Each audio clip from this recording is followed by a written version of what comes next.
Hello, ladies and gentlemen, fellow Whovians all over the place. Welcome to the Legend of the Traveling TARDIS. And this is the last episode of this year, of 2020. This will be our last episode. And what better way to end 2020 than to talk about the upcoming episode on New Year's Day, Revolution of the Revolution. Revolution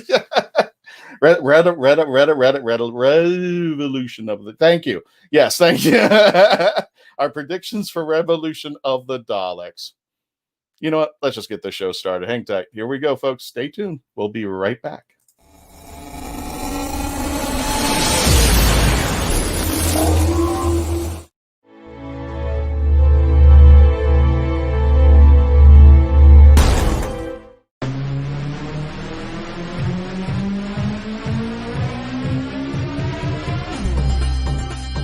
My name is Christian Basil. Years ago, I had an idea. I got myself a TARDIS. Took it to new places, met a lot of new people, took some great pictures, and talked Doctor Who. From Krypton Radio and the creators of the Hanging With web show, this is the legend of the traveling TARDIS. Join me on my latest adventures and become part of the legend.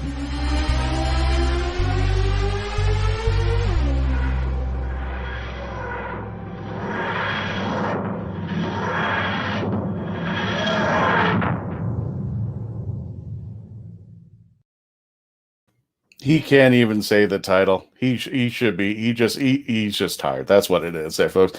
Hello, fellow Whovians. Again, welcome to the Legend of the Traveling TARDIS. My name is Christian Basil. I'm here with all my friends today, and today is, the last episode of the Legend of the Traveling TARDIS here at 2020. The next episode will be taking place. We will be next year. We'll be seeing you next year of our newest episode, and I want to introduce the entire team. For our friends over at Wizard World, thank you for joining us and welcome. Today, we are going to be talking about our predictions for Revolution of the Daleks, and then on April 1st, after the show premieres on BBC America, we're going to be talking about our review of Revolution of the Daleks. But to help me out, let me introduce our team over here. Let me start off with the lovely Melanie Dean. Melanie, how are you doing today? Yeah, what just happened? What just happened there? Next to him. Crap! I'm out of the bottom. Like, darn. Anyway, hi everybody. Welcome to the show where we get to figure out. Oh God, I don't even know how to even do this show because I'm so. But I'm doing well. I hope everybody else is doing well, and I hope everybody else is excited to see what's going to happen. Yeah, I know, especially on the holiday festival. It was originally the Christmas episode at one point where Jody accidentally, I think, slipped it up, and then it was the holiday festive, and now it's the New Year's Day episode. Speaking of New Year's Day, because I'm the worst seguer in the world, Kevo, how you doing there, Kevo? Welcome, Husbands Talking More or Less podcast, and you can also catch Kevo at, is it Kevo or is it Kid Riot, or either one? Is it fine? Either one is fine. It me around. There's so few Kevos that it's really easy. So to complicate things, we can meet Kevo at Kevo Really or at Kid Riot Comics on the Instagram. How you doing, Kevo? It's been a while, man. Yeah. I'm not really as versed in Big Finish, and you guys have been covering a lot of that, which has been amazing content. But then I, haven't really had as much to say, so I'm really excited that there's something that I can jump in on. There you go. No, but I meant we welcome all the Whovians there, as we had the first episode when we first started out over here. What constitutes a Whovian? Hey, it's you who constitutes a Whovian. What if you think you're a Whovian? If you like one episode, if you like them all, that's totally your call. Speaking of liking all the episodes, again, another segue to Mike Faber from their friends at the ESO Network. Talk us a little bit about our friends from who are out there on Wizard World. Tell us about the ESO Network. Sure. ESO Network is a collective of 27 shows now. Each one is a different geeky theme. We have a couple different Doctor Who podcasts, including the one that I host, which is Earth Station Who. Mm-hmm. We've been talking about Doctor Who on that show since 2013, and we, review Big Finish, we review classic series, we review some of the comics, and of course, when the new series shows up, we talk about that. And it's just a lot of fun, and it's a true honor to be on your last show.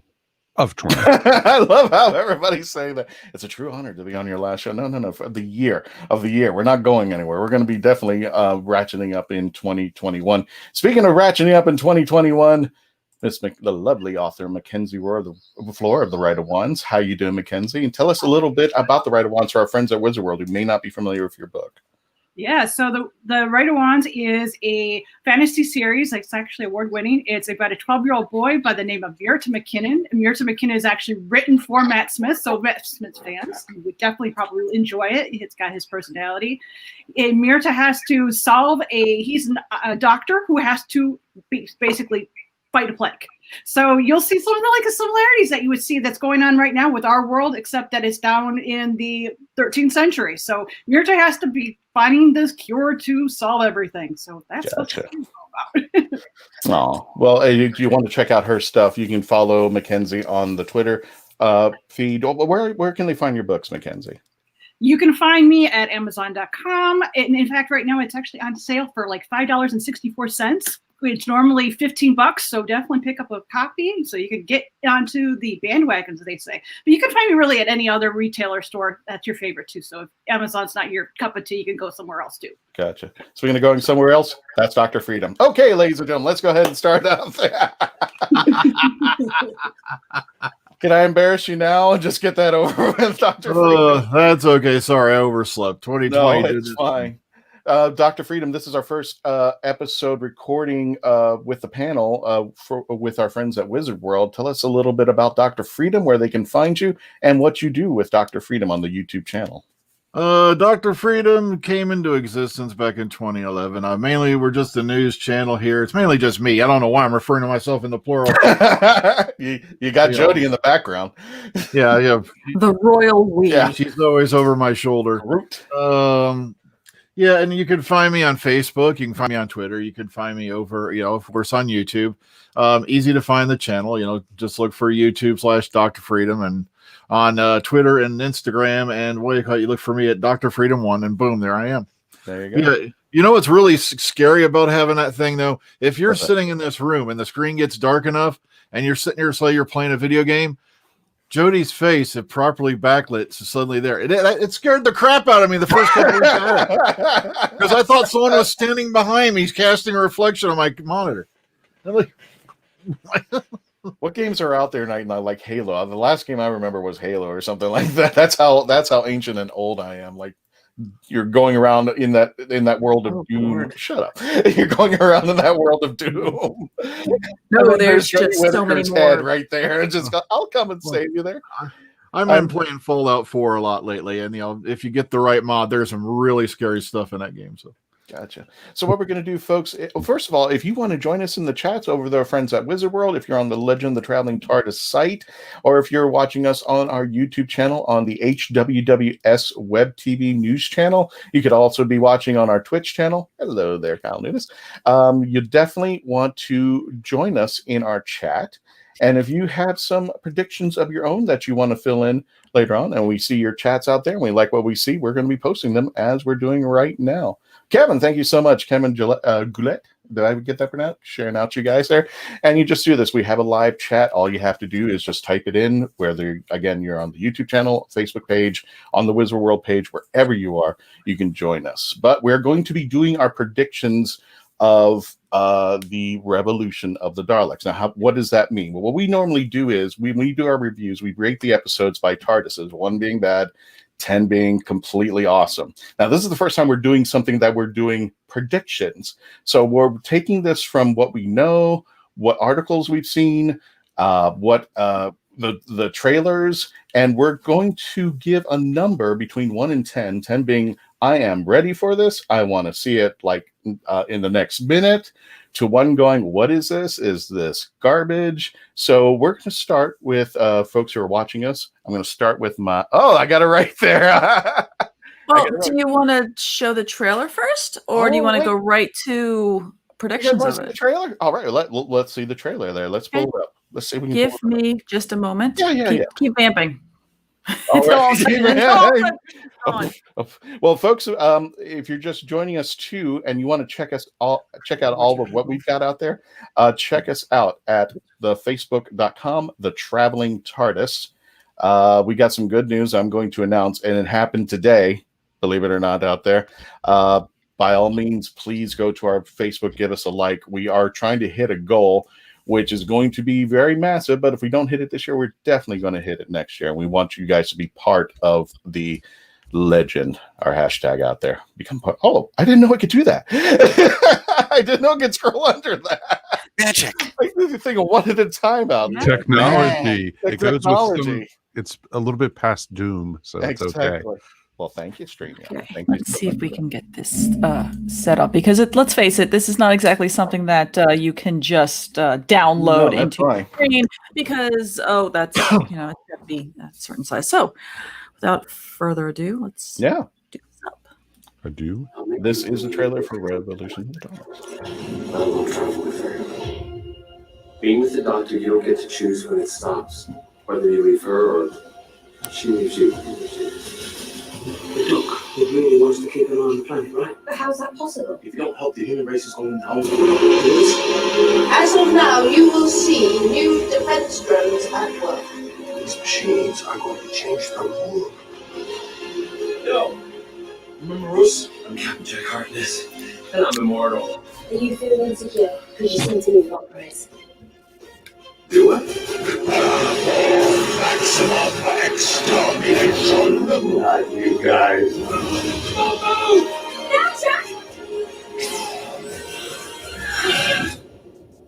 Stay strong.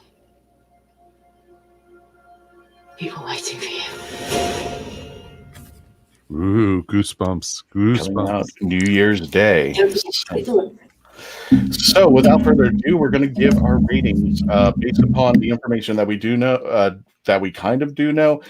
Just in case, I don't think we're going to get into it, but just in case, I'm going to just say spoiler alert. We are going to be talking about things that might be spoiling us out there, and I can't control my friends if they say something, so just want to let you know, spoiler alert, just in case they may reveal something out there. So, without further ado, folks, here we go.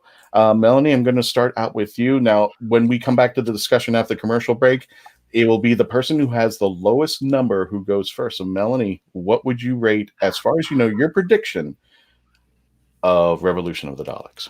Okay, so I'm just going to do my tried and true. This is how I predict anything. This is how I predict if I'm going to go see a movie, if I'm going to go see any type of content that I've never seen before, because I like to set the bar low. I'm going to give it a 5. Not too low where I'm like, oh, I want to go see The Room. I'm not going to go see, bad things, but let's go at a 5. That way, Gotcha. if it's something that I don't put my expectations so far up that it's insane, but I know I'm going to get some good quality content with Mr. Captain Jack Harkness. And I know I'm going to eat every piece that I see on that screen of him. So let's do this. 5. Gotcha. So, Melanie, we're giving you 5. That's halfway there. We're looking forward to it, but kind of that we got some issues there. Mr. Kevo of the Husbands Talking More or Less podcast, what would you give a number? Just give us the number there. What you think? Mhm. How do you feel about it? I'm glad Mel went first, because now I'd probably say 7. I was going to say 8, but I want to give it a more realistic 7 now. Okay, more realistic 7. I got that there. Mike, from our friends at the ESO Network. Mike, how's your feelings about this? Howdy, Rob Sims. I'm going to probably say, I'm going to go between the two of them. Oh, okay. I'm going to go with a 6 because, I have high hopes for it, but then the Chibnall effect it takes. And we'll get into that. We'll get into much discussion about that. Mackenzie, this is interesting numbers. I was actually, well, I won't say anything. We'll get into the discussion later. Mackenzie, what's your number between 1 and 10? Well, because I have seen a review that wasn't spoilery, but did compare this episode to Journey's End, and Journey's End for me was in the 9s and 10s. So for it to really be up there, I'm going to give this a 7 because I don't think it has any shot We're of giving it a getting up 7 there. And Mr. Dr. Freedom himself, Mr. Brian Barres. Predict. Now, a few days ago, I yelled 10 because, it's that far away, but now we're only just a couple days away. So I'm going to say I'll give it an 8. Is it just me? Am I crazy? Or is Captain, is John Barrowman getting more handsome the older as he gets? He's like a fine wine. I'm not kidding. If he was like a pharaoh of ancient Egypt and he opened his tomb, he'd still have that winning he'd have that winning smile. And he'd be even more handsome, and they'd be standing there in awe to this day, afraid to even touch the mummy. I'm not kidding. And then he would wink. I know. Then he'd wink. Yeah. He'd introduce himself to it. But yeah, I'm really, really looking forward to this one. And yet it is from our YouTube channel. Hey guys, I hope you're having a great final week of 2020. And as a New Year's Eve baby, I'm so excited for Captain Jack's return as my belated birthday present. Happy birthday! Yet it is happy birthday there.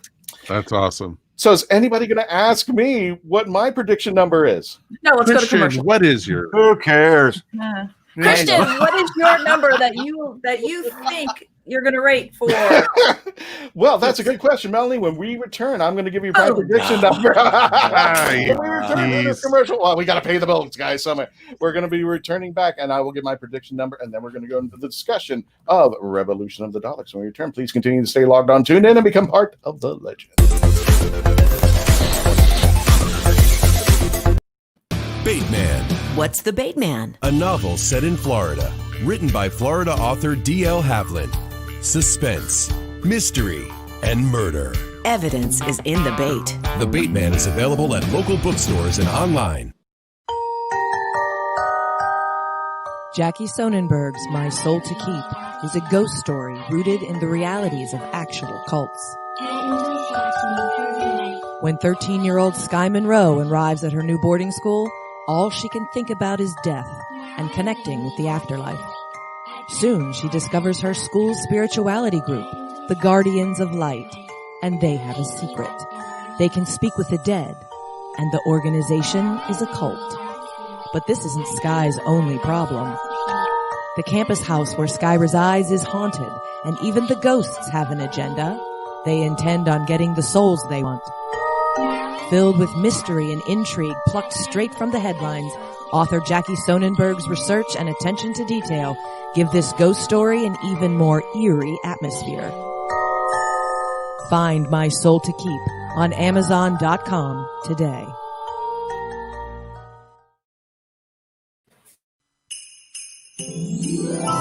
Deborah Parmley's Jenna's Christmas Wish. Santa, if there's one thing I want for Christmas more than anything, it's someone to spend Christmas with. Someone who really wants me to be there. Head to the mountains of East Tennessee with romance author Jenna Hart for a Christmas writer's workshop. Since her mother passed after a long illness, Jenna has had one wish. She doesn't want to spend Christmas alone. Meeting Niccolo Maldini, cover model and actor, could make more than Jenna's Christmas wish come true. Unless Ember, Niccolo's ex-girlfriend, does something crazy to stop them from being together. It's a mountain Christmas romance you won't want to miss in Deborah Parmley's Jenna's Christmas Wish. Now on Amazon.com.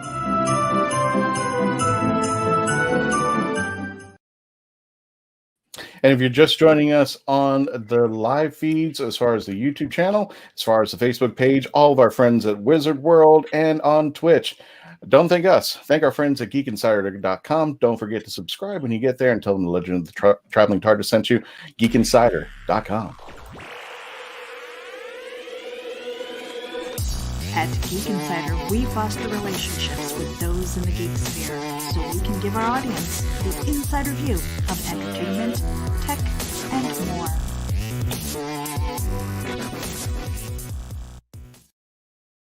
And hello there, fellow Whovians. Welcome back to the Legend of the Traveling TARDIS. My name is Christian Basil, and if you're just joining us, we're doing our predictions as far as how we feel about the upcoming episode taking place New Year's Day, the Revolution of the Daleks. And Mark Muncy, our friend over there, more fellow panelist, he says, my hope is Captain Jack marries Graham. Sure. Why not? Well, everyone wants Graham. That's of course. You know? Well, anything can happen. Then he's Grandpa Jack. What's that? Then he's Grandpa Jack. Okay, never mind. everybody was behind the scenes going like, let's take a bet on what Christian's going to say there. So Melanie, I'm tagging along with you. I have a 5. I have an I have got it it. like an Yes. You being riding my coattails. I have no. I wrote it down. Oh, well, I wrote No. it down. Well, I wrote it. I was writing everything. Probably down wrote it before I after wrote it she down. said it. Though. You know what? Hush. where's that on that list? Oh, it's after everybody. Right. Yeah. Whatever. Hmm. So the lowest score goes first, and that's a tie between myself and Melanie. Melanie, you want to take the floor on this one? Why you rated it a 5, or you want me to go first? Well, I was gonna say maybe you should go first since all these ratings are completely. You knew why you rated it 5, so let yeah. I don't want to go first just for you to repeat everything I'm going to say. He's just going to copy you, Melanie. That's usually the case. Oh, jeez. And this is one of those things, where do I begin? So I got to say this, and especially for our friends at Wizard World who are probably not familiar with our show and probably not familiar with the individual folks on here. You'll probably know me as the biggest cheerleader for Doctor Who, no matter what's going on. Who's the Doctor? Been going to several conventions like Florida SuperCon, MegaCon, Fan Expo, and hopefully one day we'll be joining you over when everything opens up at Wizard World. So I'm always one of those that says I may not support what's going on with Doctor Who, but I always support the Doctor. Having said that, as Mike has alluded, Chris Chibnall has been a very interesting ride. This is your asterisk. That's my asterisk. Okay. Can I put that on? No, I guess. So, asterisk. So there have been a couple things that I've kind of alluded to, and I'll put some pictures up over here. I was okay. I'll go ahead and start it off. I was very much okay when I first saw the trailer, and I think the Daleks are really awesome looking. Oh, God! I'm sorry, they look like Tron. I'm waiting for the but that's in. I know. I was waiting for Bruce Boxleitner to show up, or somebody to come out, Cindy Morgan pop up and just pop. But I'm like, I'm kind of digging it. Wasn't too crazy when I first saw it, but I was like, okay, I'm digging it. As I've told everybody here before, and when we did our review of The Timeless Children, I told everybody in the background, you know what? I'm done with the show. I don't think I can do this anymore. I just really, because I couldn't get my head around what I wanted to say about The Timeless Children. I don't want to come out as somebody who was screaming mad and just going like, oh yeah, this is awful. I needed something to focus on. I took a lot of time, and Brian, Kevo, I'm calling you guys out over here because you guys know it took me a while to kind of get my thought process, give it a number, and say how I felt about that. And if it wasn't for Brian and Kevo, I would have probably walked away. I would have probably said that's just it. But I listened to what they had to say, and they pulled me back off from falling off the cliff. So I said, you know, I'm going to go back to my roots. I love Doctor Who. I might not. Yeah, there you go. I might not appreciate what's happening, but sometimes that's the way the show goes. So but I don't have to like it, but I don't need to love it either there. So having said all this, what I'm trying to allude to is the thing that I mostly said about The Timeless Children and the episodes that come before that in the Chris Chibnall era. When I watch Doctor Who, I want it for escapism. I do not want it to be part of my reality. And the moment that I saw this picture, I went completely ape. I'm like, are you kidding me? Are you serious? He's coming back? I was just like, I could not. Robertson is everything that I'm just not appreciating where the direction of geekdom is going. I want you to take me into a world that is not mine. And there's a problem with that. Then you might as well throw Stevens out from the Green Death. You might as well throw out any number of corporate villains that have appeared over the last 57 years. Right, but there was Doctor Who has always been very, very grounded in what's going on at the time. I get your point. But they didn't have a person who emulated a bad guy emulated somebody who exists in this world, and then said, "I'm going to be running against this person in the world." Now you're dragging it all in, and the way that the media is going, like I said, Brian, if I wanted the hate, if I wanted the Orange Man hate, I've got a billion channels to choose from. I've got CNN, I've got Fox News, I've got MSNBC, let me I've got interject Animal here. Planet, I've got DIY, and I just Has anyone from the Brian, BBC, get in there. Brian, get in here. Save this. has anyone from the BBC said that character was based off Donald Trump?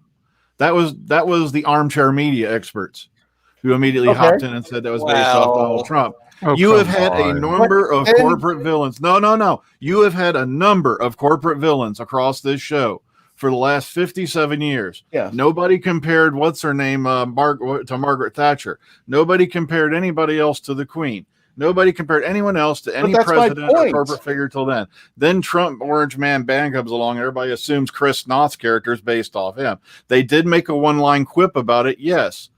But at the end of the day, he's just another corporate villain that we've had across 57 years. But you just made my point. The one-line quip was everything that was like, well, if you were not trying to make it known, you made it known. I don't want Donald Trump. Then you might as well just take a whole chunk of Doctor Who history and throw it in the bin. No, not at all. They're doing It's just like Star Trek. They're doing it It's just like basically so he can be pretty much killed there off is by the no Daleks. difference. That's No maybe. difference. Okay, No hold difference. on. Everybody, stop talking over what Campbell I'm getting sick and tired here. Hang on, Matter of fact, hang on. let me throw something else at you. If you didn't have Chris Chibnall, you wouldn't even have a damn show on the air right now. They had to coerce that man into taking over this show. But you know why? Because of armchair media experts we got running around on YouTube right now. The man was prejudged the second he was hired. He was stuck up on a cross, and then like Longinus, when they found out that he had put a female doctor in, the fandom started jamming spears in his side. Right, I'm getting sick and tired of hearing it. I really am. Getting off topic. This is my opinion about this show right now. This is my take on this. If you want to challenge it, you're more than welcome to hit me up there. If you start narrowing the field to the point that you can't make fun or even, parody modern characters, then you might as well just throw a whole chapter of Doctor Who out, period. I disagree with that. Okay, well, go ahead. Could I present a middle ground between these two things? Because, see, from my perspective, I'm from central New Jersey, so I grew up outside of New York City, and I am from the group of people who have always been aware that Donald Trump is just a parody, and we don't understand how anyone else was hypnotized because he's always been a joke. I think of him as the guy from the stuffed crust pizza commercial from Pizza Hut. So, like, I do see a parody of Donald Trump, but Donald Trump has always been a parody and has always been parody worthy. We watch old reruns of Golden Girls and they make jokes about Donald Trump because he always was a joke figure. And I understand that now he's very contentious because of everything that has happened over the last 4 and 5 years. But he was the "you're fired" guy. He was that before any of this political stuff. He tried to run for president in 2002. It's just this is the time that he was successful and all this stuff happens. I think it depends on if this guy actually gets any kind of political power, because I don't think he did yet. Did he in the Spider episode? He was supposed to be running. He was running against Trump, and that was the last thing that we heard when he escaped. I think they just showed that he had political aspirations in that episode. Right. To kind of, and they all do. So did Lex Luthor. And I bet to point out in the chat, Mark brings up that he was based on Donald Trump as an obscure mogul, and that I think that has been a trope in so many films since the 50s, where you have the obscure mogul who's a business mogul who has political aspirations. And the thing is, it just happened to coincide with we actually had one. We had a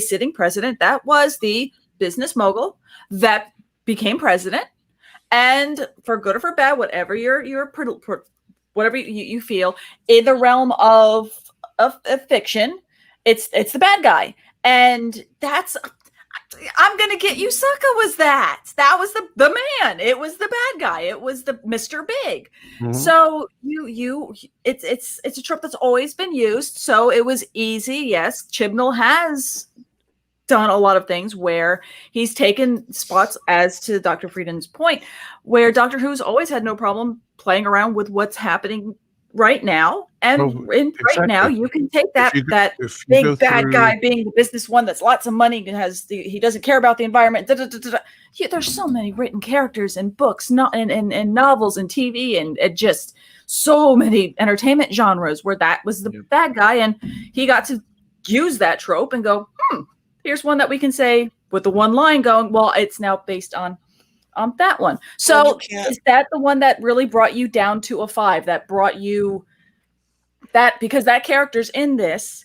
Is that help. what really got you into a 5, Christian? It didn't help, and it's just all over the place. It's and there. When I grew up, I meant Reagan was too old to be president. Obama was president in an episode. It was cool. It was fine. Nobody made anything of it that he showed up, except that he was about to make a speech, and then he became a character that got manipulated by the master over time. Deleted. Well, but don't tell me President Winters wasn't supposed to be George W. Bush, though, either. Mm-hmm. Exactly. No, they've done that all throughout the history. If, like Dr. Freedom was saying, throughout Doctor Who's history, depending where they were, look at the Sunmakers, look at, all these different classic series episodes that touch on politics of the UK at that time. And Doctor Who is continuing doing that. So it just happens that way. And no, I totally get that. It's as old as but and it's okay for it to be. Let me throw a little bit in here. It's as old as Planet of Giants. Oh, older than that, dude. That's just the one that's popping into my head right now, where they were attacking the issue of, like DDT and things like that in an offhand way, affecting the environment and things like that, and how corporate men and bad men were trying to push this through, knowing full well the environment. Everybody's getting off of the subject. Dr. I know. I'm sorry. My fault. Everybody's gotten off the. Really? Okay, so. Really, I'm shocked. Guys, this is my opinion. This is my opinion. I'm entitled to it. If you want to pick at it, let me get the discussion. So let me wrap up for what I'm going to say. That was one of the things. It wasn't the driving factor of the driving me down to a 5. There was another factor that kind of came up, and this kind of threw me off just a little bit. But there's a scene with the Prime Minister and the Daleks, and I was thinking about it a little bit and said, when was the last time I saw something like that? So I'm like, why are we back here? It just seems like we're revisiting Victory of the Daleks, or just putting in, and this is not the first time the Daleks have been like, oh, they're going to come to rescue us, they're going to come to save us. We're going back to the time where, Davros, the creator of the Daleks, genesis of the Daleks, where they were supposed to be the things that were supposed to help people, and it turned out they were there to destroy people. Having said all that, I just don't appreciate it, Brian. I just don't appreciate it being in there in my face. And like I said, I understand the politics of what they've done. I've seen the series. I understand that.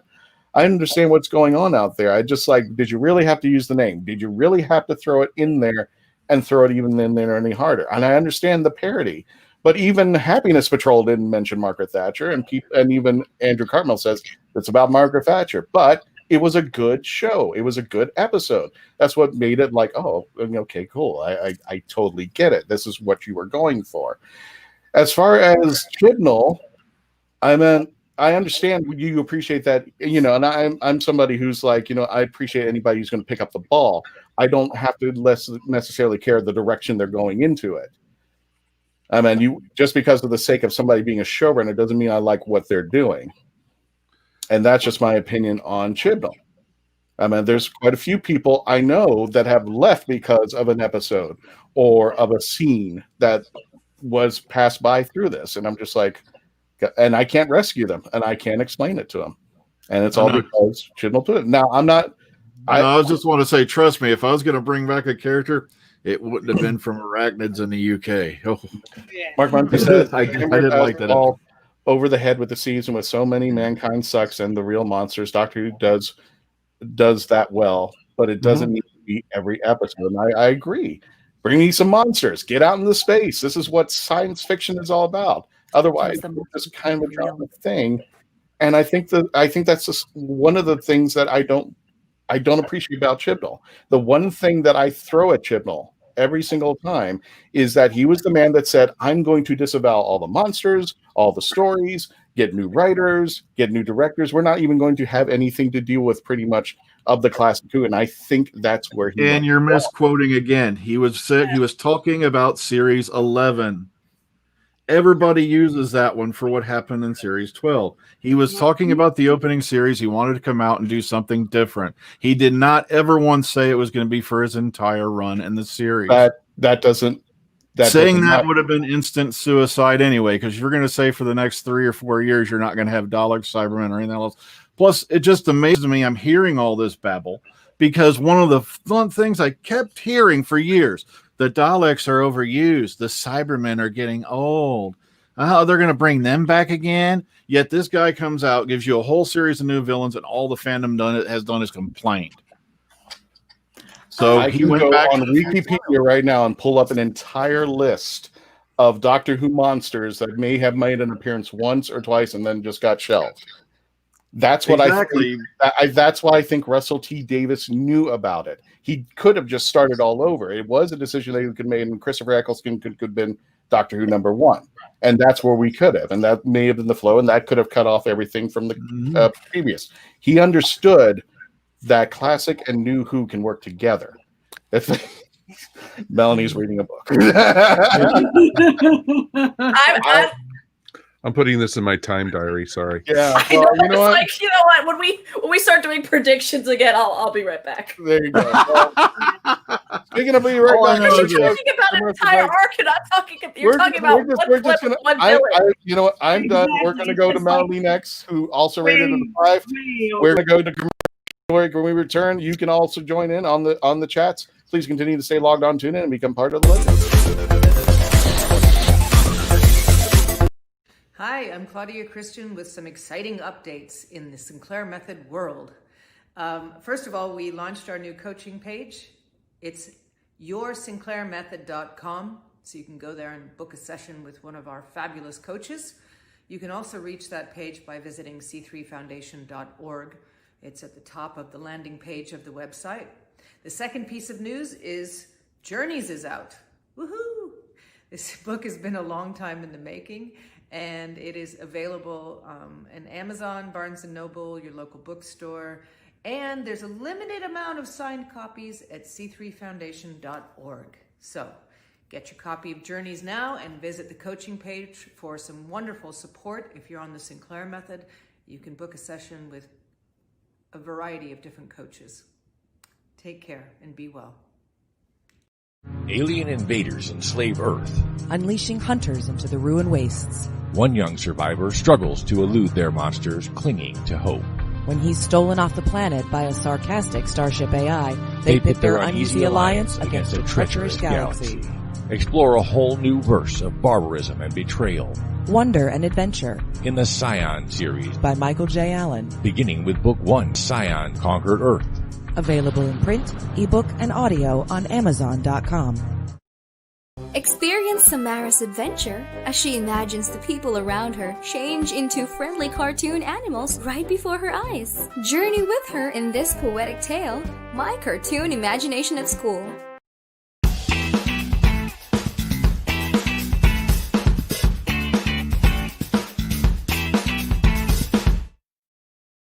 And ladies and gentlemen, welcome back to the Legend of the Traveling TARDIS. My name is Christian Basil. I'm here with my friends. We're still friends, trust me. Melanie Kevo, Brian Burress, Dr. Freedom, Mackenzie Fleur, the Red Wands, and Mike Faber from the ESO Network. And the good thing about this is when we have discussions like this, we're anti-Twitter. We don't hold a grudge. It was simply the fact that we have almost 20 minutes speak left. for yourself. Come on. We've got 5 more except for Mike. I do really miss the era when we could do things like this, have a nice civil conversation, and all that. Because I spent a half hour the other day talking to a guy who just hates the entire Chibnall Jody era, but we walked away, we shook hands, and that was the end of it. I'm not going to hate the guy for it. No, but I hate you now. I'm from New Jersey. No. I meant, but you can see how well we're really passionate about our favorite show. We have different takes, and this is what's so great about the Legend of the Traveling TARDIS. With all these opinions, with all these experiences, with all these people and different diversities, we can talk like this. And the one thing I wanted to make sure that when we started the show, that every opinion not only matters, but every person's opinion counts into it. And even though we disagree, we still love the show. We still understand that. We still respect each other. And that's the important thing. Except Brian, I'm going to kick his ass when So, Melanie, hey, if you're facing me, you're facing Herman, Baby Yoda, and the Worm. Yeah, Herman, Baby Yoda, and the Worm got my back, man. Melanie, bring some sense to our conversation. You rated it a 5 too. Tell us a little bit about your 5. My 5 is based specifically on what I kind of said, vamping it up, was I don't like having too high of expectations. I don't like having too low expectations. I'm not a type of person that looks for spoilers. I've never been that person. Funny enough, and the age will kind of come out real quick. Way back when, during the Star Wars prequels, my now brother-in-law, his whole thing was spoiler free for episode 3, and he was always going to be spoiler free, and he kept like just going on and on about spoilers, and it was the point where I became like the gatekeeper between him and my husband, so they're brothers, to keep the spoilers away, because we're like, look, we don't stop sending me pictures of storyboards of character death, and no, I want to go into a movie, have my big old thing of popcorn, get the drink that's going to give me diabetes, and just sit there and enjoy. That's what I expect my entertainment to do for me. And if I keep my expectations around here, that typically happens. So the same thing's going to happen for Doctor Who. I'm at a 5.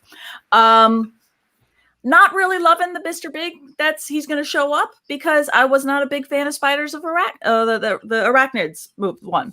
I've already forgotten the name of the title of the one. I was just not. Not my thing. I know a lot of people want to forget the title, so it's okay. There's a title? No, what? Exactly. Episode number 4 of series 11, somewhere along there. Jodie's in prison. Why is she in prison? I keep these things into my own head. I would think that would be a bigger arc than this dude. So all that showed me when he popped up, and I'm like, okay, well, you're clearly going to be the villain in this.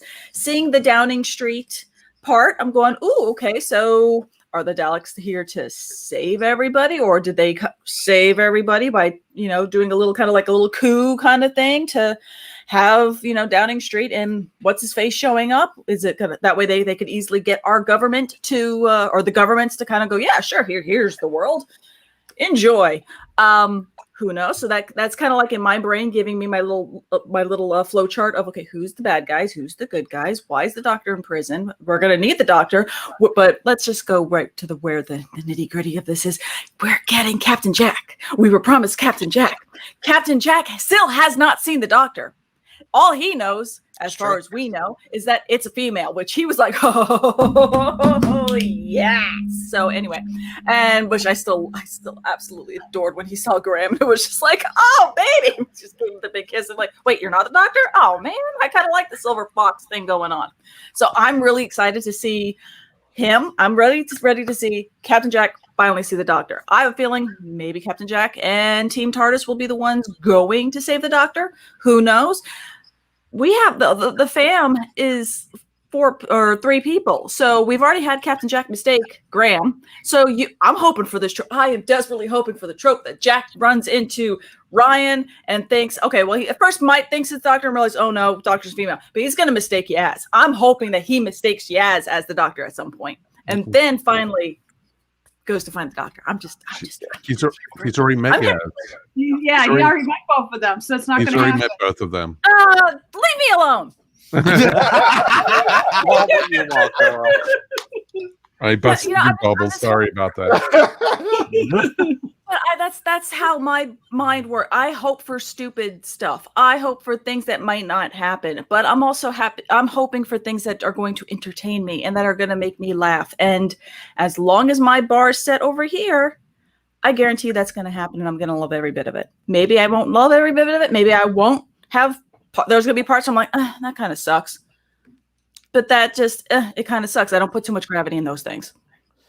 Alrighty. Well, we're about to go to a commercial break, but Mike, you're the next one up. You had a 6. Tell us a little bit why you voted 6. 6. I voted 6 for kind of the same way Melanie did, because I don't want to be disappointed. I'm hopeful. I think the last time Chibnall did a Dalek story, it was amazing. I really did enjoy the story. It actually made the Daleks scary again. And truthfully, when I saw the new Daleks at 10 Downing Street, the first thing that came to my head was, do you want a cup of tea? So because that's the last time we saw the Dalek. Exactly. From the Prime Minister too. So Exactly.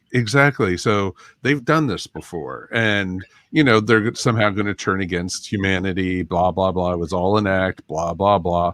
And I'm looking. There's a lot to look forward to. This is the Doctor in Skaro. Or Shada. Sorry about that. The Time Lord prison. Where is the Doctor? Nice. And has the Doctor? You've seen on the promos, the Doctor's been there for quite a long time. But also remember, the fam does have a TARDIS. They have their own TARDIS that they took from Gallifrey and took the survivors of humanity back to Earth. Mm-hmm. So they don't know how to fly it, but maybe Jack has a clue or something about doing that. But also Mr. Jack has a vortex manipulator too. So gotcha. I have really high hopes for this. I really do. I gave it a 6 because I'm not the biggest Chris Chibnall fan. And, there's a lot that he's done, that he's written, that I haven't liked for Doctor Who. But also I'm giving him benefits of doubt for everything else. But I know Jodie's going to do an amazing job, because every episode, no matter what, she is the Doctor, and it's just fantastic. We'll just wrap it up before the commercial break. Yet it is Doctor Who's the only fandom that hasn't broken my heart yet. So I'm hoping this episode is super fun. I'm hoping so. We're going in with lower expectations. When we come back from the commercial, we're going to go to our last 3 remaining panelists who have a little bit more higher expectations. So when we return, please continue to stay logged on, tune in, and become part of the legend. Meet the Doctor. I'm the Doctor. But not the one you were expecting. All right, sexy. It's time to go home. Doctor Who Velocity. Streaming now. Author Cindy Kep is writing on the edge. Books include Remnant in the Stars, The Loudest Actions, Lines of Succession, Mindstorm,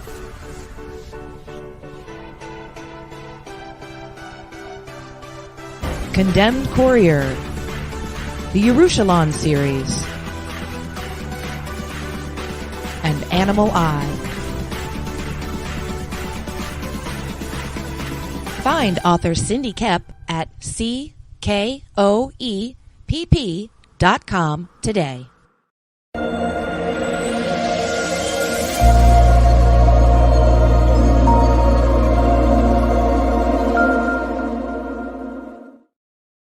If anything you must understand, it is this. If I do not find a cure, my life is forfeit.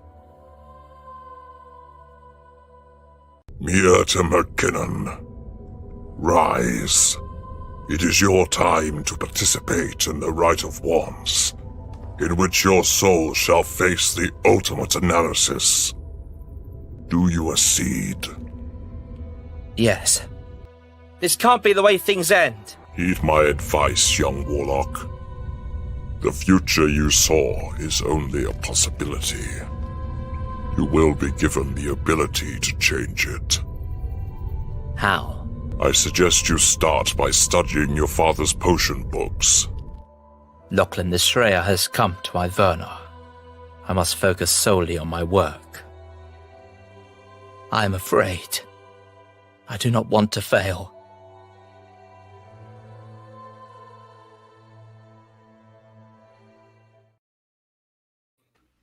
again, you can pick up a copy of The Right of Wands by me, Mackenzie Floor, at Amazon.com and other favorite retail stores. I'm actually going to explain this one at the after party. I'll explain this one, but I'll mention that over there. We got 10 minutes left there, folks. So I'm going to, Kevo, you're going to be up. You rated it a 7. Tell us a little bit about why you rated 7.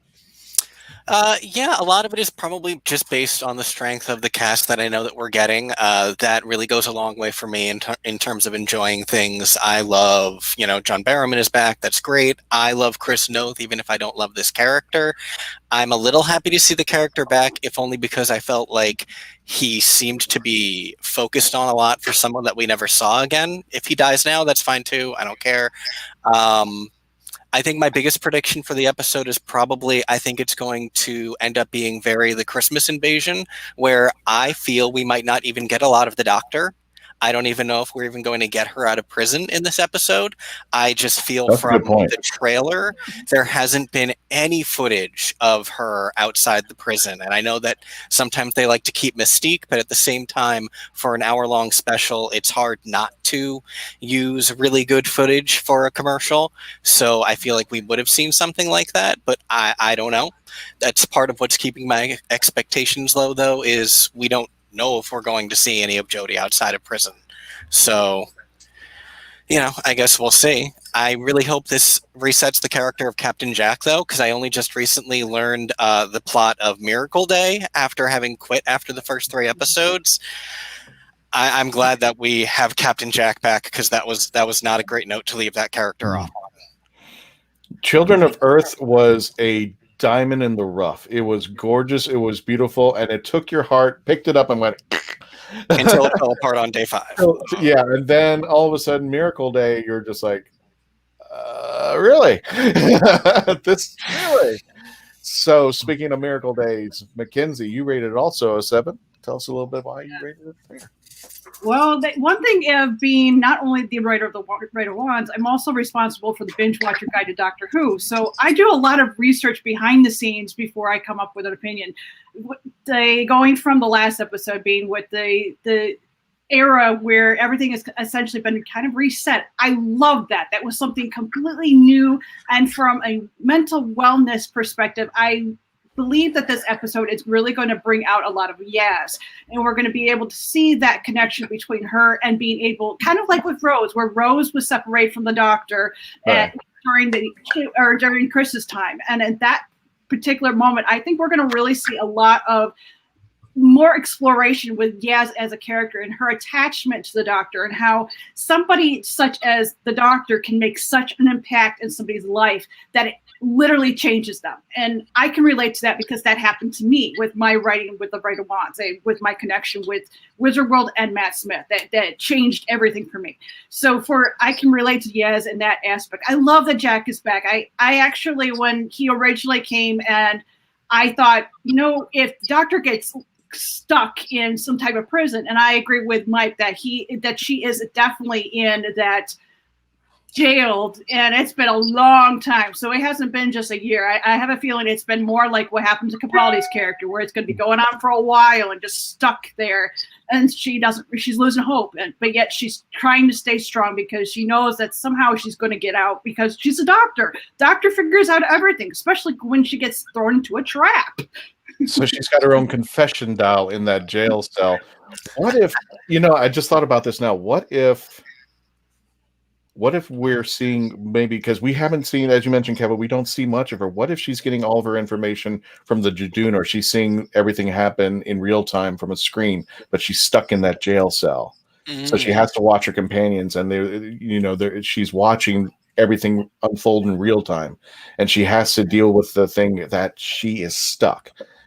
I don't know. I just kind of threw that out there when you guys said, and when you mentioned that she was stuck in a jail and we don't see much of her. So what if, that would be the ultimate torture on the Doctor, where her companions are in trouble and she has nothing, she can't do anything about it. She's stuck there with the Jadun there.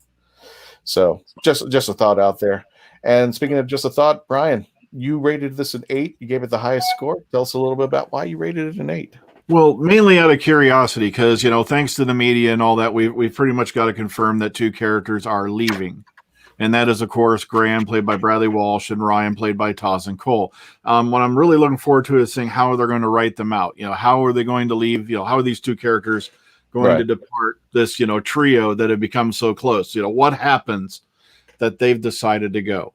Plus, another couple things that intrigues me. Like I said, it may be nothing, but they have the opening slot scheduled for this for 75 minutes, yet on the re-air date, they've only got it scheduled for 70. Are they going to throw something a little extra in? Don't know. Maybe, maybe not. Plus, there's been words going around about a scene that was shot a little bit later that has been reinserted back into the footage they shot originally for Series 12. What is that scene? What does that entail? What's that going to do? Has my curiosity piqued on that front as to what they're going to do with that. But there have been rumors that Bradley Walsh's character of Graham may pop up like just little places here and there, when the Doctor's on Earth, but that's going to be it.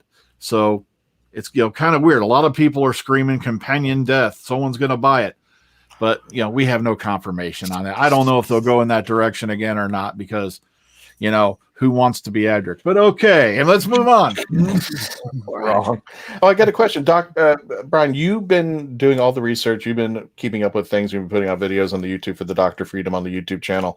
What is the one prediction that you've heard out there that kind of just brings it into your attention? You're like, okay, and it could be something that's just weird or obscure, or just like, I can't believe anybody would predict that. What's the one thing that really pops in your mind of all the research you've done? Well, like I said, the one that intrigues me the most is someone's been going around saying someone's going to die. Yeah. But like I said, I don't, that intrigues me because they really haven't gone in that direction in quite a while, or at least not since like Linda with a Y, I think all the way back in Eccleston and all that. Plus, before that we had Adric, which was one of the more famous ones across the classic series. So will they go in that direction? Will they, tread over that barrier? That has me intrigued right off the bat, because I've heard stuff about Bradley Walsh possibly popping up again, but nothing about Ryan.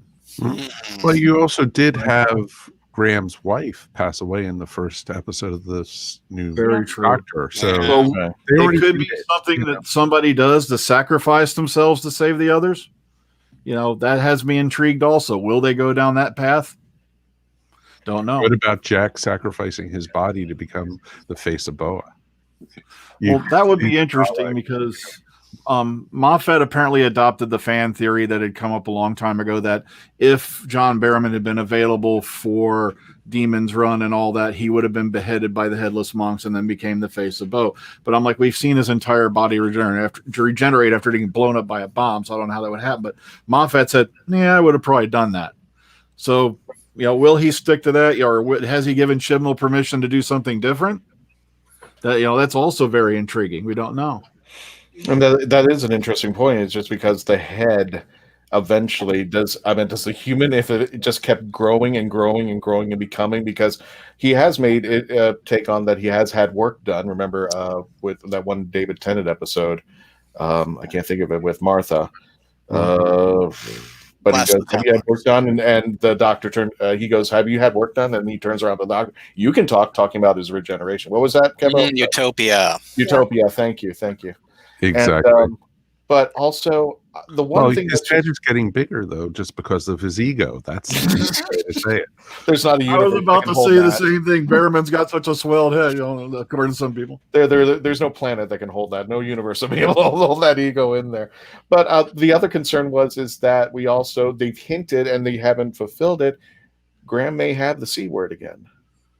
Yeah, and that has not been resolved, and I don't know if that's something that's going to be explored in that. I hate for it to just be an episode and they don't explore that at all, but I also don't want to go that way. I don't know why. I love Graham. I don't want it to go that way. I hope not.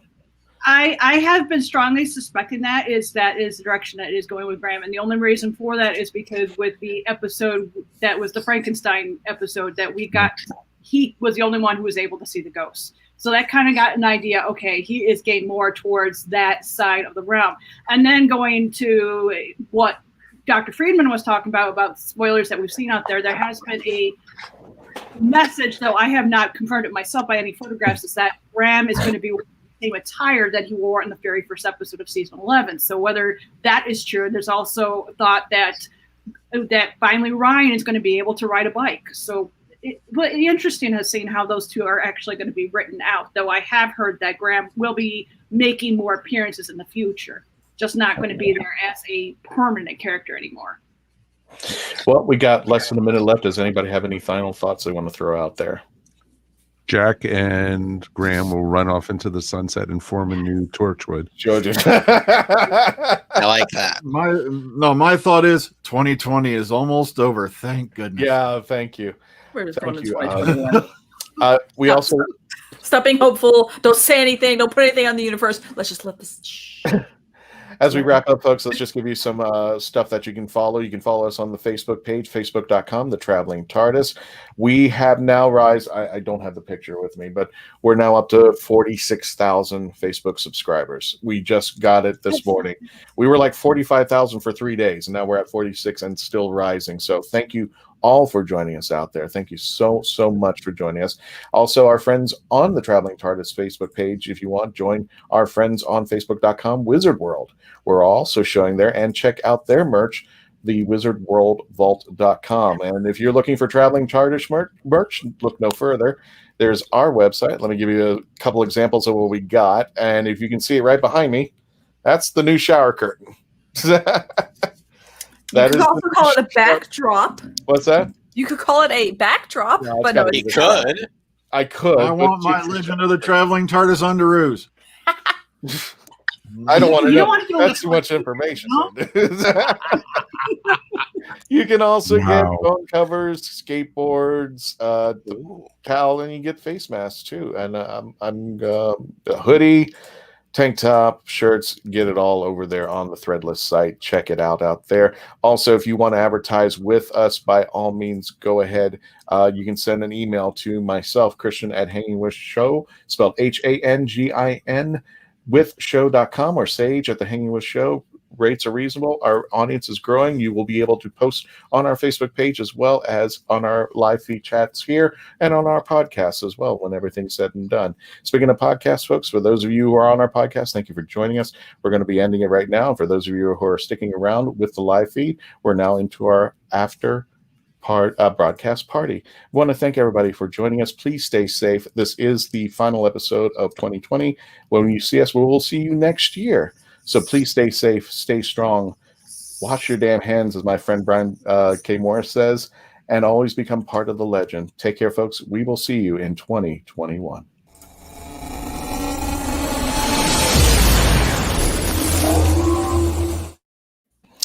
And for those of you just joining staying with us, welcome to the after party, where you get to, for those folks who didn't get a chance to get their comments in, go ahead, do so now. And just some last minute thoughts, but I did want to mention this, because as soon as Mackenzie pulled out her wand, I pulled out mine. And this is hey, keep those wands to yourself, kid. We're not doing wand sizes right now.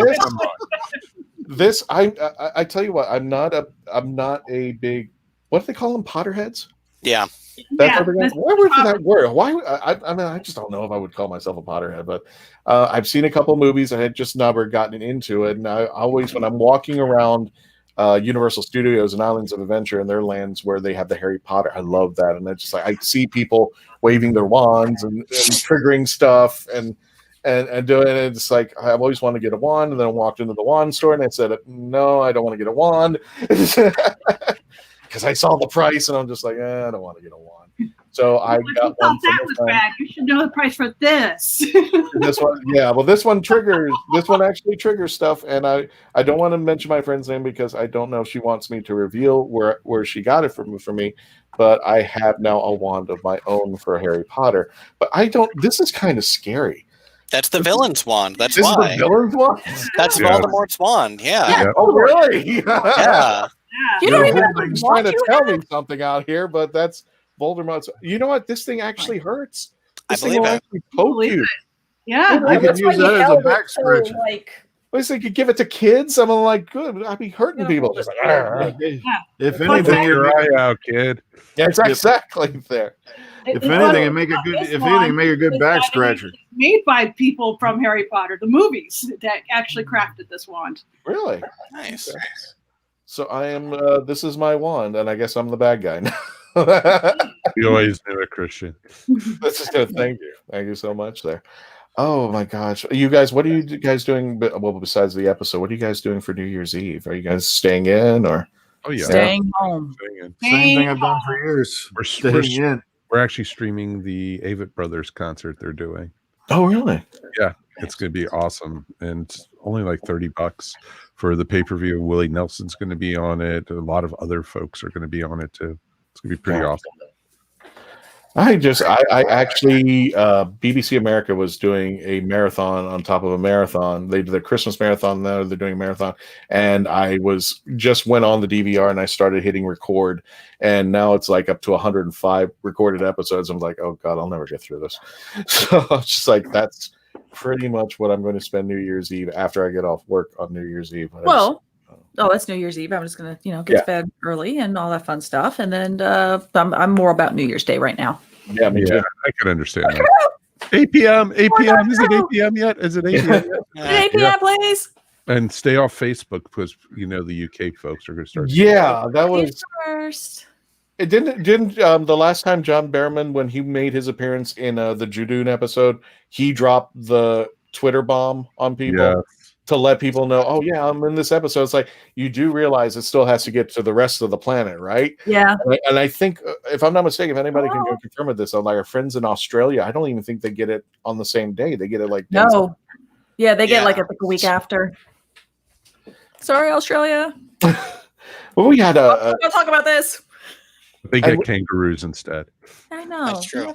Well, we did have that episode, or I think we had an episode. I think it was one of the ones in our first series that we were talking about when is a spoiler not a spoiler anymore, or when is it appropriate to do a spoiler? Yeah. And that's kind of a hard sell. And do you think you should be responsible for staying off social media because people want to geek out? And I think there's safer spaces to be more social to do spoilers. So if you have that fandom on Tumblr or on a specific Facebook group or a Reddit, it's going to be better there because you're going to also be within people who understand how to block tags so that you can say your spoiler and you've tagged it correctly, and that those people who are avoiding spoilers understand to not see the spoilers. Mm-hmm. I've learned not to do any spoilers on Facebook.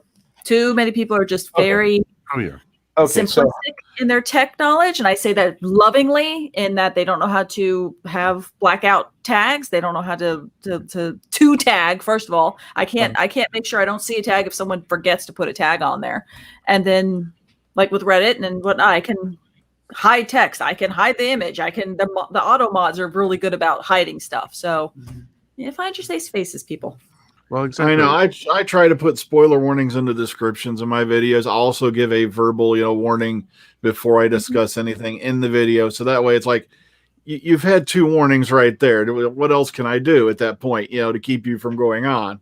Right. So, but still, there's people who do, and they still get crazy at you, like, you spoiled me. Like, but I warned you in the description, and I also told you in the video, don't watch past this point. Well, exactly, and literally, like Earth Station Who on our group, we basically say 48 hours after the episode airs in the U.S. That's when you can talk. Thanks, Kevin. So it's pretty straightforward. But and we've had to delete people and such from other groups and such because they put out spoilers. So I'm sorry, Mike. I just saw Carl's note. He goes, in the old days, we had to hold a piece of paper over the screen to stop the spoilers. Yeah, exactly. But what do you guys do? What would be your thing to do? Because I follow John Barrowman on Twitter, and that's how I knew about his appearance in the show. And I was like, oh, look at. But you see, for me, I'm okay if I get spoiled. I'm going to watch it anyway. I really did. Honestly, the rule of thumb is just stay off social media. When people if you know, stay off Twitter, stay off social media. Believe me, there's a actually time do. when we didn't have it. I do love being surprised. That's one of the best feelings in the world, is being surprised. I was, Doctor Who, when, surprises all the time. When Tom Baker showed up and I heard that voice in the 50th anniversary, even though he blew it and a lot of people had seen it, I hadn't seen it.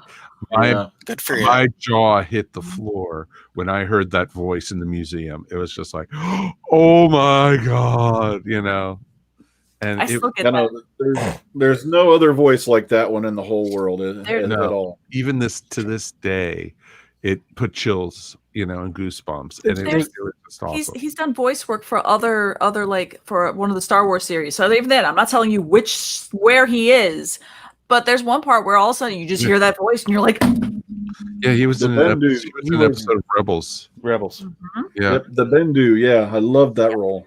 Mm-hmm. That was the whole reason why I went in and started watching a little bit of the Rebels, because Tom Baker's in there. I'm like, yeah, I got to see this. And I saw I put it on the YouTube and I was like, oh my God. I was like, but I kind of like that little crossover where it was now, hey, Tom Baker is now in Star Wars. That little crossover. Well, so was Tennant too. So yeah, Tennant's been in there. And it was a robot. Mm-hmm. Yeah, he played a droid. Yeah, that teaches the younglings how to make their sabers. Exactly. Yeah, he was teaching the younglings on that trip. Yeah, to get their crystals for their sabers. Yeah, and yeah, there's some awesome crossovers, and folks, it's to be not spoiled and to be surprised by these things. It's classic, and I miss those days. I really miss those days when you actually could genuinely be surprised. It would have been awesome, for a couple different things. Like, you knew in the last Tennant episode that he was going to regenerate. Wouldn't it have been awesome if when he fell through that glass roof from jumping from the spaceship, he regenerated right there and had to finish the storyline as Matt Smith's doctor or something? That would have been awesome. Or when Tennant got hit by the Dalek in, when he was running to Rose. And that one, I thought, I was like, oh my, because you kind of knew that, okay, this is going to be the last season for Tennant. And then that happens. You're like, okay, he's fine. They're not going to change. And then they get into the TARDIS and you're like, wait, it's happening now? What? And then, no, the sideways thing happens. We have 10-2. And I thought for certain that was the moment. So that was Instead, we got Dr. Hand. It was awesome. What about this? What if we had an episode? What if we had they don't even announce the person? They just make it happen. They record the episode, and we don't know until the moment it appears on our screens who the next doctor is. Yeah. Or, wait, 12 doctors? No, 13 doctors. And you saw one moment. They never one moment I loved. Yeah, me too. No, one moment I loved was the end of Partners in Crime, where Rose appears. If I remember, it was when Donna Noble returned. I believe that was Partners in Crime, right? Yeah, she's going to throw the keys in her keys in the trash can for her mom. Yeah. Well, also, what was really nice about that was they cut the episode just before that when they sent it to the press release. So nobody knew, not even the press, that Billy Piper had returned. I got spoiled. You still got spoiled with it? Like right before. No. Yeah. I went on the Wikipedia article. It was my own fault. I was looking something up. Who can remember? It was 12 years ago. How dare you be inquisitive? That long ago? 13, yeah. In order to not spoil anybody, the studio itself has to make such a cognizant effort to make sure something doesn't get spoiled. Look at Baby Yoda. Oh God! Oh yeah. Or look at Luke Skywalker. In the yes. Okay, yep. Oh, sorry if somebody hasn't seen it. Oh, great! They're spoiling it on their own pages, though. Like within less than a week, they had stuff on the Disney Plus social media and the Facebook page that was showing it. So even the companies themselves have to make a choice at a certain point. Yeah. For the Baby Yoda, it was they knew we cannot have merchandise. We have to convince Disney, a giant corporation to say, look, I know this is going to be a cash cow, but we rather you not do this so that we can have a better story. And it's crazy that they agreed to it, because if it wasn't for that image, all the schematics for the work, all the prototypes for the everything for Baby Yoda would have been out. It's all about the money, because think about it. When they introduced Baby Yoda and surprised everyone with it, think of, you had to wait almost 6 to 8 months to get any kind of merchandise for it, unless it was illegal stuff, which later got confiscated and stuff like that. And that had to be one. I could not imagine being in the pitch room for towards the marketing department and all the bottom line people going, look, you will make your money by not having the merchandise ready. It will build anticipation, and people will love the character and will want the merchandise after the fact. Because I think they knew that people would love the character more if it was a surprise. If they revealed that you're going to get a Baby Yoda, people just would have complained and called the design ugly and said the idea was stupid. But no one knew what was going to happen in the last 30 seconds of that episode. People were screaming for the next one to come 2 days later that week. Yeah. And to talk about, with Luke and everyone going, oh, it doesn't look that great, blah, blah, blah, blah. Well, that's because you're not going to be able to send it over to you're not going to be able to sub it out to the people who can do the deep fake technology to do that type of CG that will make it look perfect, because now you risk sending it out to an outside vendor. So do you think you're going to have not just that, but also remember, we're in the middle of COVID, and people are doing a lot of this work from their homes right now too. Yeah. So they're not in the studios, they're not in the big offices in Burbank and places like that, where they've been doing a lot of this, or up at the ranch up in San Francisco. So it's just, they basically have been doing all these practical effects or the computer stuff from their homes. It's pretty amazing. Yes. I think they did an amazing job, because when you saw Rogue One, you notice with like Leia and Tarkin, something just still seemed a little bit off, even though they did all that work on it. With the Luke Skywalker one, no, boom, it was beautiful. It was well done. I thought it was done a lot better. Or I was genuinely surprised by the after credit scene in Wonder Woman. So I'm not saying anything. Don't say anything. I haven't seen it yet. I'm not going to say anything, but there is a genuine surprise there. Good. Yeah. So. Well, that was like almost with the last Mandalorian episode. How many people? And I'm not going to say it. If you went and saw Mandalorian, you should by now. Someone has told you watch to the very end, because they added something on the end which none of the other Mandalorian episodes did. So I do friends that didn't watch to the very end and went, "Wait, what? There's something back there." I'm like, well, that also gets into the whole thing. It's nuts when you go to a Marvel movie and people still get up before the credits pop up. And everything. But then when you don't and there's nothing and you're like, I had to pee so bad, and I'm standing at the door waiting for going through my system, there's nothing. I've been holding back this Death Charge sized cola drink for the last 2 hours. There are so many other Marvel movies I've seen repeated times. So this is me going to be complaining. I only saw the last Avenger movie once, because I had to be in the middle of it, and I was so mad at the fact that I had to go, and you guys can't give me just a quick intermission, please. I'm just like, no, I'm just going to watch it again at home so I can hit pause. Oh yeah. Just going back a little bit on Mike, because one of the I tell the story a couple of times because of the spoiler topic that we had over there. So one of the conventions that I was actually discussing, I talked about survival. And I mentioned that it was the last episode of the classic series, and I went into it a little bit, and a woman stopped me mid-discussion. I'm like, what's wrong, ma'am? She goes, I haven't seen it yet, and I'm just watching that series. I'm like, that was 1989. I'm like, how can I hold off on telling this story? I've actually had some people get me going, that's a spoiler, and I'm talking about an episode back in the 80s. I'm like, exactly. Just like, what? I'm glad you're watching those classic series. I'm glad you are watching the classic era. Of course. That was 30, 40 years ago. Come on. Well, I'm like, it's a panel in 20-something, and now you want me to not talk about this topic because You're just getting into the 1989 series. I'm like, oh, come on, please. Well, I had to walk spoiled one around for it verbally. somebody that Adric died, so it's okay. Sorry.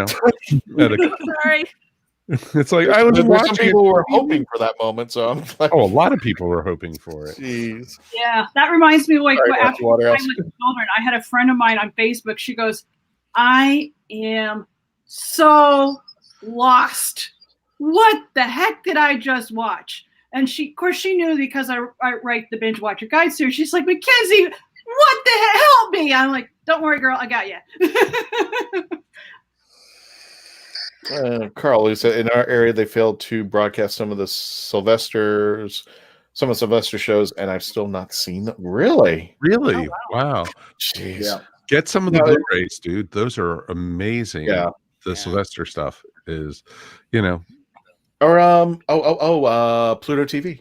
You just gotta pray that they're playing the right episodes at the right time, but occasionally and it's free. Or if you have BritBox.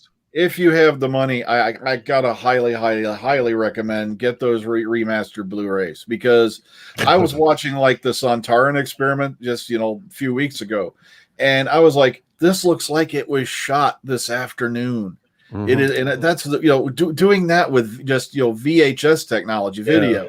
They could do that now. That it's so clean and crisp is amazing. Well, that's like the. I don't know if you guys have seen that new trailer that they put out for the Beatles documentary that Peter Jackson is doing. Heard about it. And the video, they've scrubbed the video for 4K. It looks like it was just filmed today, but it was 1969. That's insane. That is absolutely. If you get a chance, see it.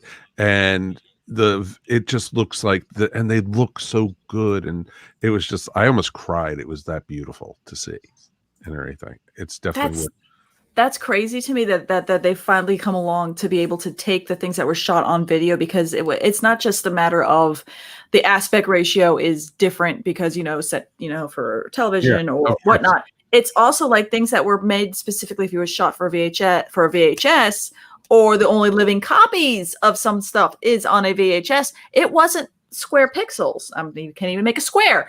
It's not. It's this. It's rectangle for a VHS thing. It's a rectangle. So I'm like, so how do you go in there and change it? So it's absolutely fascinating. They can get it all the way up to 4K. Yeah, take a peek at this trailer. It's up on YouTube, and I was blown away for it. It's like 3 minutes long, and this is not the official trailer. This is just a montage that they put together. He put together to put out there so people could see what they're working on and everything. Because the movie was supposed to come out in 2021, but they got delayed because of COVID, and now they're working on it again because they're in New Zealand. They have 56 rolls of film that they're putting together for this documentary. I heard there was an article I read.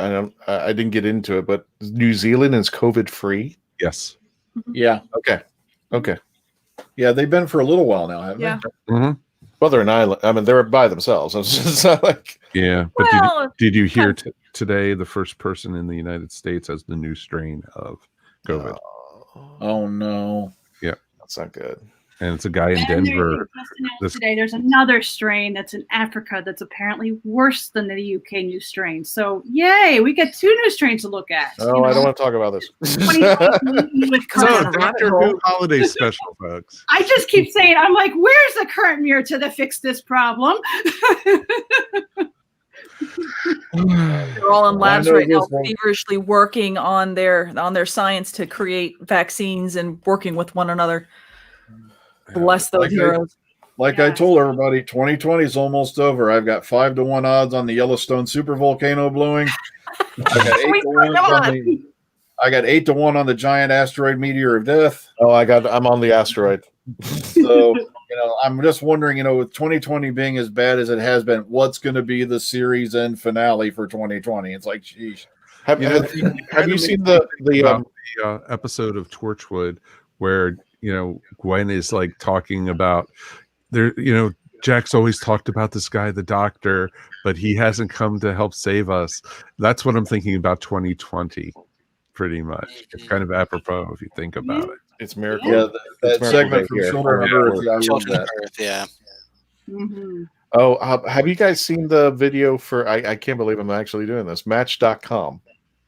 Oh yes, The yes. funniest That they damn use the. video I've seen in a while. It's with the loose the legend costume. 2020?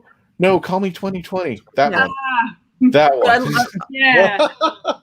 My It is- biggest happiness is the fact that Satan is from Legend. Yeah, Like the Tim the Curry Tim Legend Curry, costume. I'm yeah. like, that made me so. You got to catch it, Kevin. Once we're done here, just pull up the YouTube. It's basically Satan's dating 2020. And it's actually really hysterical. funny. And Nice. the end. I won't spoil the ending, but it ended the way it should have ended. It ended perfectly with what she said.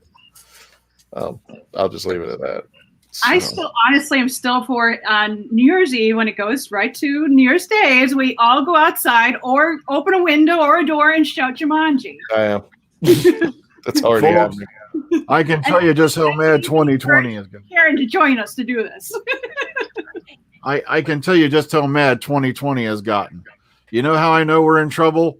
Matt Smith has landed honest work on the Game of Thrones prequel. Well, I know. I took out that Matt Smith. was actually fated. That was fated. I actually had I had a premonition that actually was going to happen, and I didn't say anything, but I had a feeling something like that was going to happen. But here's the bit of Doctor Who irony, though. He's going to win too. So I This was is giving what- two directions this year.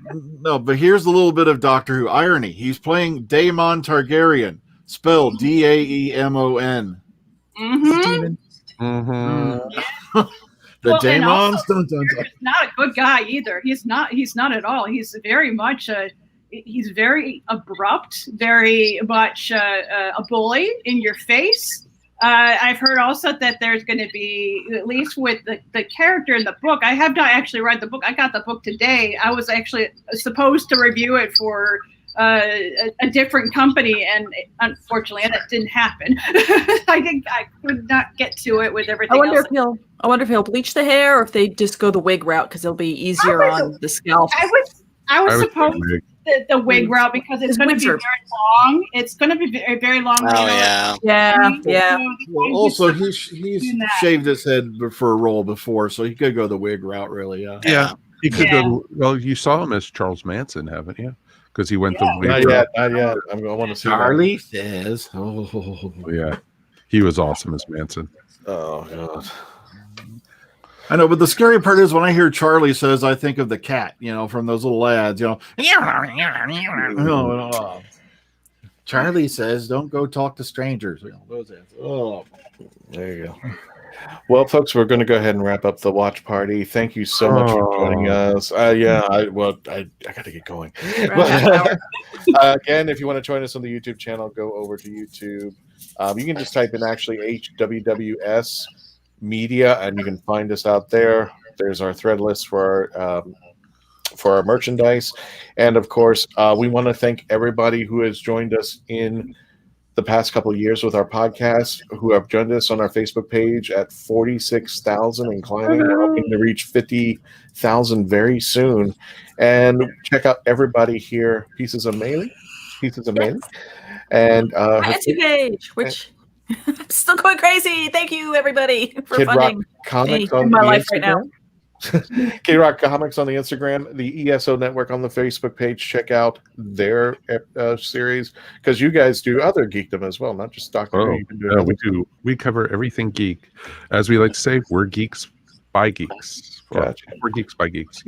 Sorry, I've had Mackenzie Floor, The Right of Wands. Check out her books and our upcoming books as well, and Dr. Freedom on the YouTube channel. And even though it looked like a verbal fight, I love the guy. I truly love the guy. Trust me. I'm not angry or No, anything. I'm not angry either. We have our, this is what we do. We talk about our opinions. We hash them out. We talk it out, and we have drinks after, whatever. We're like the Siskel and Ebert of the Whovian universe. I want to be Siskel. Yeah. I'm the one who just sits back and just like. I'm the one who turns the channel. There you go. I'm the one that gives nonverbal cues to stop. Everybody's just in trouble. Who are we kidding? Everybody's in trouble. Folks, don't forget to join us this coming Friday at 10:15 Eastern Standard Time p.m. We're going to be going live after the premiere of the episode Revolution of the Daleks. We're going to be doing our review, and we all hope you enjoyed it as much as we're going to hopefully be enjoying it, because we can't wait. So, folks, again, please stay safe out there. Happy 2021 as it approaches. We're going to see you again in 2021. Thank you to our friends at Wizard World. Thank you for our friends in Twitch, YouTube channel, the HWWS team, family of media. Check them out there. Thank you, folks. Enjoy yourselves. Please stay safe and continue to become part of the legend. Have fun